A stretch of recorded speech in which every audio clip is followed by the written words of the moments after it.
Welcome back to Football Daily, where today, you guessed it, we're talking about Big Ange.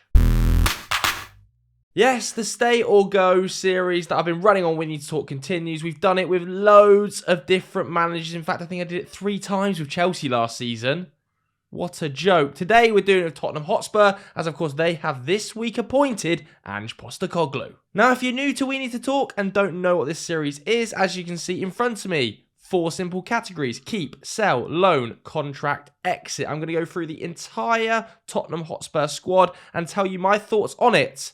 Whether a player should be kept, should they be loaned out, should they be binned off straight away. Let's get into it. Let's not mess around then, starting with the goalkeepers. Hugo Lloris, he's off, isn't he? He has signed the contract extension, or at least I think he signed the contract extension 2022 for 2 years, but he's announced his time at the club is over. I think it's a good time to part ways. He's clearly a goalkeeper in decline. David Raya is on the market this summer. I know that Brentford have said they want 40. I can see them dealing a little bit lower than that. I think it's a massive upgrade on Hugo Lloris, given his recent form. Fraser Forster, 1 year left on his contract. Fine backup. Just keep him in there. And the same for Austin. I think 3 goalkeepers on the books, fine. But it is now time for Hugo Lloris, the club captain, to leave. Let's get into the defenders then. This is where it starts to get interesting, in my opinion, because we've seen Ange's philosophy throughout his career. I'm sure by now everybody at home has watched the videos and read the articles about how he wants to play football. And it's very clear he wants an attacking, high-intensity brand of football. If we take his Celtic team, for an example, recently, it is a 4-at-the-back system as well, a 4-3-3, most of the time with a single pivot. So my issue begins here. The reason I've got an issue is that nearly every fullback on Tottenham's books is actually a wing-back. You know, Porro, wing-back. Spence, wing-back. Sessegnon, wing-back. I mean, Perisic, wing-back. Udogie, wing-back. This is a bit of a problem. Let's plough on, though, and talk about Pedro Porro. 23 years old, for a big old fee, he is a nailed-on keep. Now, I think it could be interesting to see Pedro Porro's position under Ange Postecoglou. Would it surprise anybody if he started to become more of a right winger than he is a right back? I was really, really happy with some of his output towards the back end of the season when he was super advanced in position. You know, he was scoring some excellent goals, creatively really strong, despite the fact Tottenham were crap. We saw him also in Portugal be able to play in that super high role under Ruben Amorim. Maybe he becomes a winger, because I'm not totally convinced as an out-and-out fullback he's going to work. Next up, we've got Jed Spence, another of the wing-back crew. And I think it would only be fair to keep him, because he hasn't been given a chance at Tottenham. And I'm excited to see what Ange does with him. Does he want to play him as a fullback? Does he use him in a more advanced role? We've seen the way his team classically operates, at Celtic in particular, when it kind of becomes a back 3, one of the fullbacks almost inverts, one plays a little bit higher and wider. Maybe that will be Jed Spence. He hasn't really had a chance again on loan at Rennes. I think you've got to give him a go, because his loan spell at Forest was so exceptional. He was one of the highest rated young fullbacks in the country. Despite the fact it was in the Championship, you've got to give him a chance. I also think Emerson is going to be kept. He actually had a really good second half of the season by Tottenham Hotspur standards, in my opinion. He salvaged his Tottenham career, really, in that 6 months. And he is more of a classic fullback than a wing-back. The issue with a lot of the players in this squad is they've been bought for Antonio Conte systems, which is exclusively a 3-back with wing-backs. So there is going to have to be some work done, but I think Emerson Royal has earned his place in the squad. Next up, we've got Ryan Sessegnon.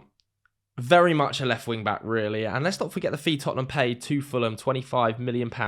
Not cheap. I think it probably is time for Ryan Sessegnon to move on. Not enough minutes again this season, just 800 of them. Didn't really work under Antonio Conte. There were certainly glimpses, but as a left back in this system, can he invert to play in that midfield role? I don't think it suits him. He's still young enough as well, and with a long enough contract that you might be able to find a suitor in the Premier League. You know, could you send him back to Fulham? Let's say Anthony Robinson was somehow leaving that role. I don't know. I think there are options in the league that would potentially look at a player homegrown, 23 years old, not going to cost a massive amount. I think Sessegnon will have suitors. It's probably a good time to sell. I also think it's probably a good time to sell even Perisic. Contract's up next year. He's 34 now. He's 34, and let's have it right. He is one of the players that was almost exclusively bought for that Antonio Conte system in that left wing-back role. Maybe at a push, he can become cover in the left wing slot for Heung-min Son. His attacking output, as ever, pretty excellent by underlying numbers, but is he one of the players you want to progress this project with? And I think that's crucial for Tottenham now.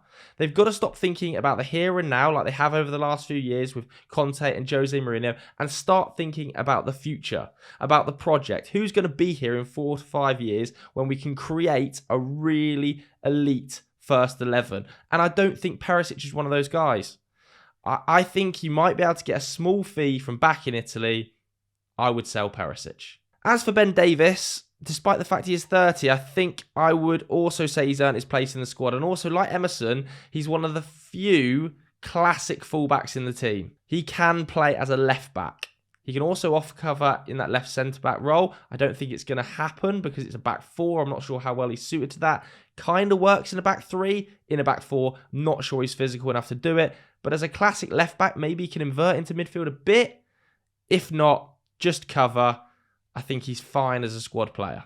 We've got Udogie up next, who's had another sensational season at Udinese. You have to say, he looks like one of the brightest young wing-backs in European football across the last 12 months. The issue, again, is it's unlikely Ange is going to play a three at the back system, or at least you'd think that. So can he operate in the left-back role?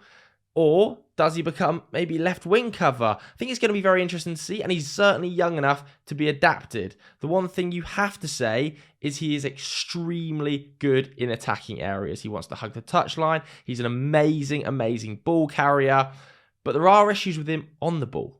As you can see, amazing ball carrier, really good in the final third, but if you want, like Ange has used at Celtic, his left back to invert, as Manchester City do, as we've seen Zinchenko do at Arsenal, he's not a player that's going to get on the ball loads, Udogie. Maybe you can convert him into that, or maybe the system adapts. Either way, I think, if we're real, this is just a nailed-on keep. So let's not mess about, put him in the keep.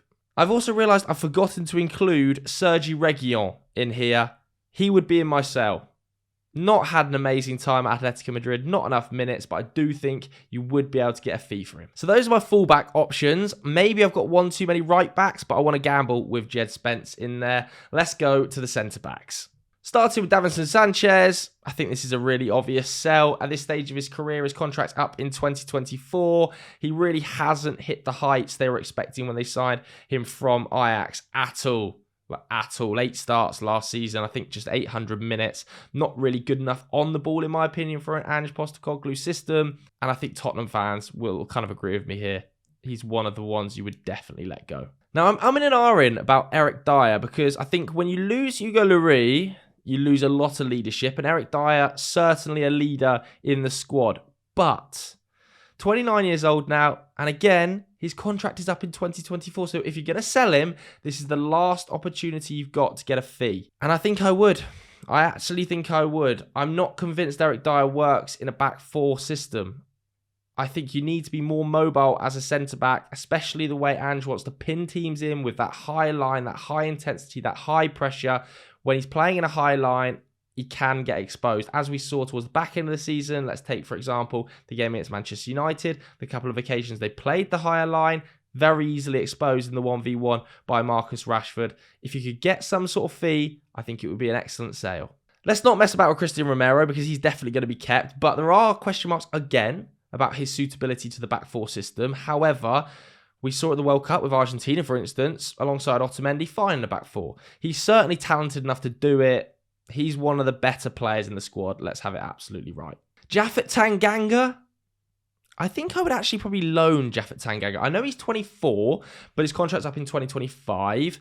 And right now, it feels like his value's really, really low. Like an all-time low for Japhet Tanganga. Maybe if you get him away to a loan club and he performs really well there, you could increase the fee you get for him next summer, or you get a player back who's much higher in terms of confidence, because 140 minutes of football this season is not enough for a 24-year-old. It really isn't. And again, I think Tottenham fans, or at least the fans I was speaking to online, have reservations about his on-the-ball ability in an Ange system where the centre-backs are asked to progress the ball. I think loan him out and see what happens. Last but not least, Joe Rodon, I think is probably another sell. 20 million euro, I think the option to buy was at Rennes. They didn't trigger it. They thought it was too high, despite the fact he started a fair amount of games, didn't he? I think it was 16 or 17. And what you can now see is a picture of problems at centre-back. You've got Cuti Romero, you've got maybe Ben Davis who can do sort of extreme cover there. Because if you sell Eric Dyer, I don't see, Tanganga, Sanchez, Rodon having big impacts. I think they need to sign centre-backs, at least one. Probably a left-footed option. Seen Max Kilman linked recently. I think that's quite an interesting one. Not sure about the links to Harry Maguire. How does that fit in the high-line back four system with the high intensity? I'm unconvinced. They clearly need centre-backs, though. It brings us nicely onto central midfielders, and judging by the Ange system, you're probably going to want three of them, aren't you? If we take, for instance, the team he's built at Celtic, with McGregor as the deep-lying pivot, with two slightly more advanced eights who want to operate in that half space, I think a player like Yves Bissouma is going to be a nailed-on keep in there. Despite the fact he did not have a good debut season, you look at the numbers he was able to put up at Brighton when we're talking about a 5.5 tackle and interception central midfielder who could progress the ball with carrying. I think he's an excellent option either as a 6 or as one of the side 8s. The same for Bentancur, who could operate as a 6 or as an amazing, progressive, right-sided midfielder. I think a lot of his best work at Tottenham has been done in that right-sided half space when he's carrying the ball. The issue is he's out till November, and Bissouma, patchy injury record this season. Two more midfielders I think are really interesting talking points. Pierre-Emile Højbjerg, Ollie Skipp. Now, I don't know if you've seen the video of Ange Postecoglou demanding his midfielders pass forward, break the lines. It's going to be interesting to see whether these two can do that, because classically and statistically, not the best ball progressors. Their progressive pass numbers don't jump off the page. However, Emile Højbjerg started 35 games in the league this season. Ollie Skipp put up 1,500 minutes. They are key members of this squad. Højbjerg in particular, again, very much in a leadership role in this team. I think Ollie Skipp, given his age and the room for improvement there, I could see Ange coming in, working with him and improving him very, very quickly. Pierre-Emile Højbjerg, I'm struggling. Because if you look at the sell column here, Hugo Lloris, tiny fee. Sessegnon, tiny fee. Perisic, maybe no fee. These three, small fees. Whereas I feel Højbjerg, you could potentially get a higher fee for. I think I would sell Højbjerg, given the midfield options there, and, Mateta Sarr, who we're going to come on to talk about, I would be pretty happy with these three as players that can play as 8s or as a 6. I think Mateta Sarr, add him in there. Really, really high ceiling. You look at that performance away at the San Siro. He was excellent. I think he could actually do it and improve very quickly under a good coach. And Ange is certainly that. So that means Højbjerg on my sell pile alongside Harry Winks. I think it was 20 odd appearances for Sampdoria this year, but 20th. That also brings us on to the loanees. Giovanni Lo Celso. He would kind of work as one of the 8s, but I just don't think it's going to work at Tottenham Hotspur. He's kind of reiterated his desire to leave the club as well. I don't think it's ever smart to have a player who doesn't want to be there being forced to be there. And the same probably of Ndombele. Really good ball progressor, but yes, he's got minutes at Napoli this season.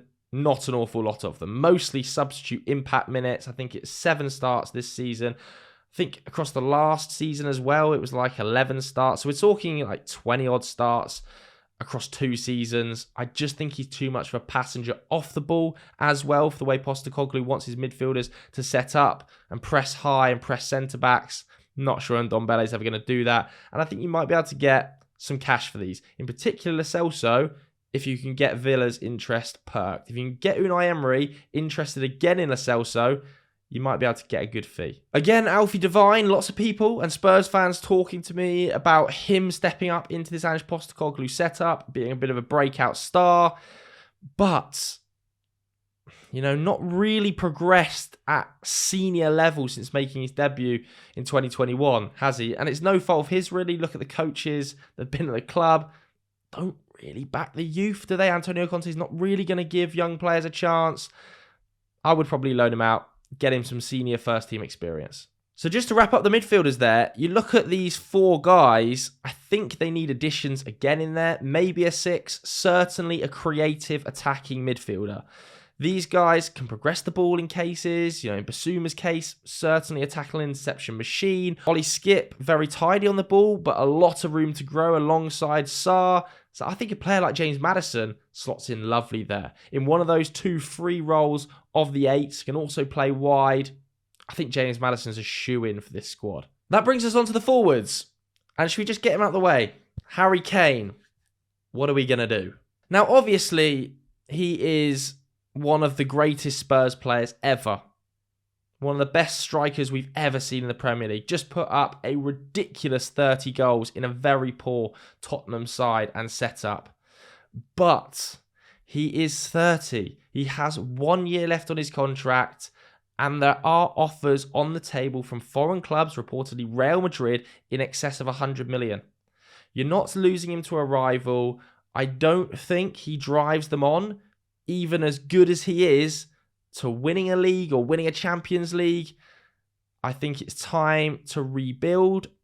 I would sell Harry Kane. I think £100 million for a player with 1 year left on his contract at that age cannot be turned down, despite how good he is. And I do believe he's one of the 3 best strikers in the world. And when he goes to Madrid, if he goes to Madrid, he will be a sensation. He'll probably win a Champions League there. And people will laugh at Tottenham for that. But sometimes the rebuild is painful, but necessary. And I think if Ange Postecoglou has that extra 100 million in the bank, rather than losing Kane for free next season, because let's face it, he isn't signing a new contract, I think that's the smart decision. I'm sorry, Spurs fans. That would also mean Richarlison would have to step up. He would be in my keep column. He suits Ange Postecoglou's style of play from a number 9 quite well. I think if you can replicate what he does for Brazil, I think he's a fine number 9 in there. Do I think he's going to put up Kane numbers? No, I don't. But they've paid 60 million for him. They've got to get output from him. 1 Premier League goal is not enough. He was great at the World Cup for Brazil. He's a harasser. He's going to run teams ragged off the ball, but he's got to improve inside the box. And I'm sure Ange will back himself to do that. They've just got to get better output out of a £60 million signing. I'm sorry. Son as well, I would be keeping. I know it wasn't his best season. Certainly the first half of the season was a bit of a shambles. But after the World Cup break, much improved. I think he finished on 14 goals, 6 assists in all competitions. Look, last season, absolutely spectacular. He was at 0.7 non-penalty expected goals and assists. This season, despite the fact he hasn't been brilliant across the first half, he's still at 0.5, which is pretty much his career average. As you can see here, 0.52 this season, non-penalty expected goals and assists. Last season, crazy. 0.7. Before that, 0.5. Before that, 0.53. Before that, 0.49. Like, across his career, except for a couple of absolute standout seasons, he's a 0.5 non-penalty expected goals and assists player, which is amazing. Even if that drops to 0.4 next season, you've got to keep him. Kulusevski as well, obvious keep, £30 million. Get that deal done. I know there are reports and little rumours that he might not want to come back. It's nonsense. Come on, let's just get this deal done at £30 million. It's an absolute no-brainer. 13 goal involvements in 14 starts last season. Even this season, despite the fall-off and the injury problems, still 9 goal involvements. Given his age, it's a no-brainer on the right-hand side. Get it done. Brighton Hill up next. I think I would probably sell, see if I can get some interest from a Spanish side. That deal's been a bit of a joke, hasn't it? Obviously, he won the Europa League, then he joined Spurs. Lamela was part of the deal. Then he went back on loan to Sevilla. Both him and Lamela have now won the Europa League. Not great business. And I think probably time to recoup some money. Talented player, but does he have physically enough for the Premier League? Not sure. Troy Parrott, another player I would loan out. I think a couple of seasons ago it was 30 plus appearances, wasn't it, at MK Dons. Last season, Championship, 30 plus appearances at Preston. Next season, you're hoping that those appearances convert to a sudden explosion in goals. Might well happen, and I think it's only going to happen with him getting another loan. The same with Dane Scarlett. I think League One, again, wasn't it last year at Portsmouth? Just the 4 goals. Not ready for the first team just yet, but clearly would benefit from another loan. And Lucas Moura, to finish us off, has left the club now. Definitely, that contract is over. So there is my keep, sell, loan contract exit. And as you can see, there are problems. There's only one striker on the books. That needs to be sorted out. There's only one centre-back on the books. That needs to be sorted out. There's no creativity in the midfield. That needs to be sorted out. The fullbacks are kind of more wing-backs. That needs to be sorted out. They need a goalkeeper. They need another winger. There are big problems at Spurs. But having said all that, I really do hope Ange brings some of the exciting football we've seen at Celtic and across his entire career. You know, he was a behemoth at Yokohama as well, wasn't he? The things he was doing at Brisbane Roar, absolutely sensational. So fingers crossed he does well. But Spurs fans, I want to hear from you guys at home. Let me know in the comments below who you would sell, who you would keep, and so on. If you enjoyed this video, hit the like button, hit subscribe. Thanks very much for watching, everybody. We'll see you later. Goodbye.